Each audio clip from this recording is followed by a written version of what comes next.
So it's Thanksgiving weekend, and I'm gonna have to get my wisdom teeth pull my second set, my tops out, and that is just terrible, terrible timing.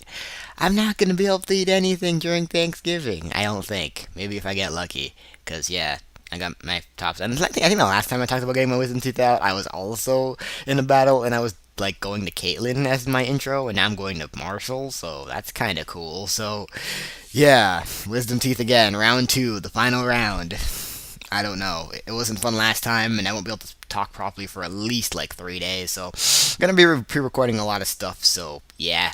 So we have a OU battle against 97pedrocas. I suck at names. Why can't names just be simple? I hate it. So yeah, OU battle. I'm using my that one sand team that I still use, and these will probably be my last battle before Black and White 2 also, by the way, which is coming out in a few days. I'm excited about that too, and I will be having painful teeth while playing that game. But yeah, looking at his team, he has a not really a hail team, just a team with an Abomasnow in it, so that's kind of interesting. If I lead off with my Jellicent, predicting him to lead with Scizor, predicting me to lead with T-Tar, he ends up leading off with his Rotom. I decided to stay just to see what it wants to do. I was thinking he more so go for the Will-O-Wisp, ends up just going for the Thunderbolt and does a ton of damage, which makes me think this thing is an offensive set, which I really don't see Thunderbolts on, like, choice Rotoms, but it looks like he's choice, so I do end up missing the Will-O-Wisp, which really does suck, because I really would have liked to see if this thing did have any leftovers or not. And I'm just going to leave my Jelly to die here. Even though it could have been useful for the Scizor, I really didn't feel like it would have been as... It wouldn't help me that much, because I'm just going to go into Reuniclus right here. Gonna predict him to go into Scizor right now and just go straight off for the Focus Blast. He does exactly what I thought he'd do, since it's only resist this. Actually, he has Starmie to resist Psychic, but either way, he goes into Scizor, takes a shit ton of damage because I'm an offensive Reuniclus, and yeah, Scizor is pretty much useless now. I'm kind of fearing the Pursuit, but I decided to switch anyway, just because even if he pursued me and killed me, he'd be locked into Pursuit, and I could still just take advantage of it and go into my Fortress. So I decided to go into Fortress. He just goes straight off for the safe Bullet Punch, and it does very little. I'm just going to go for the Spikes now, just to make sure I can get some hazards up before the Scizor comes back in, so it will just die on entry hazards on the switch in. That was my plan at the time. It goes into Tornadus, and I'm not sure if this is supposed to be a Tornadus T. Because it has Heat Wave, and only Tornadus T gets Heat Wave from Black and White 2 Move Sword, even though I'm playing Black and White 1, but not going to nitpick about it too badly, since it didn't really make a big of a difference. But yeah, it used Heat Wave, and I don't know what to think about that. But anyway, in any event, ignoring that, gonna go into my T-Tar and get my Sand up, and just gonna go straight off for the Stealth Rocks, knowing that since I didn't see any Life Orb, I'm thinking that he's probably choice as well, so I'm gonna go for the Rocks, and he switches into his, what's it called? Rotom-W. Gonna switch out here for the Trick or the just attacking move. Gonna go into my Reuniclus. Ends up going off straight off for the Hydro Pump, and it does a ton of damage. That's over half, which really does suck, because that means I'm gonna get 2 KO'd.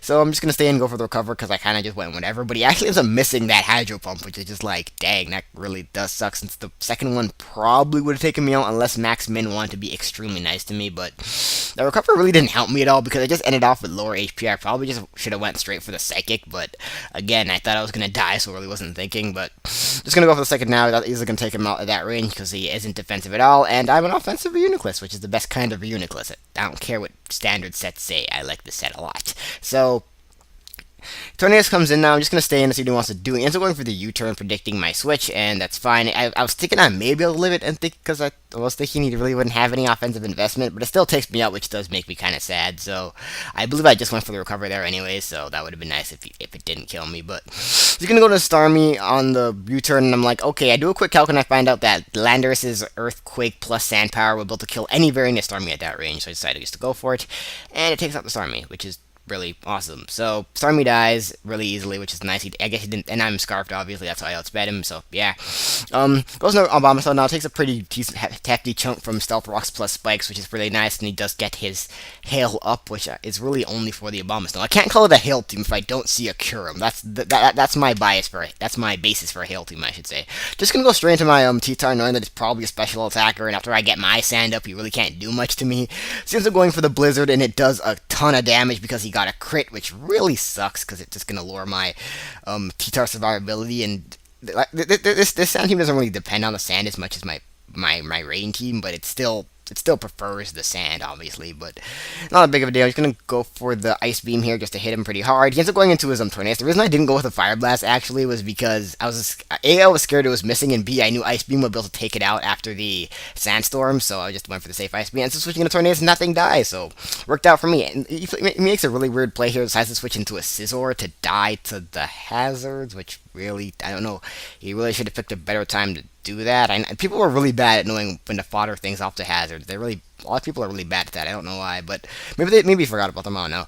Switches into Abomasnow now to get his hail up. Gonna switch up because I still kind of want my hail, and I'm just gonna quick fodder off my Terrakion, which is really funny because if you know anything about the Sandeem, for some reason Terrakion never really is that useful. It's still a Terrakion. It's still a part of the team. I'm not gonna replace it because it's a motherfucking Terrakion, but I always end up foddering it off. I always like I just kind of have to just let it die. It doesn't ever really do anything for the team, which is just odd. Sometimes it does on this team, but rarely, especially for battles that I upload. So, quick fodder off the Terrakion. I just want to make sure that my sand would be up. Know that after the sand boost that I can live a Giga Drain pretty easily, and I'm just going to kill him off with a Fire Blast, and that is going to be the end of the Hail Stormness, my bobber.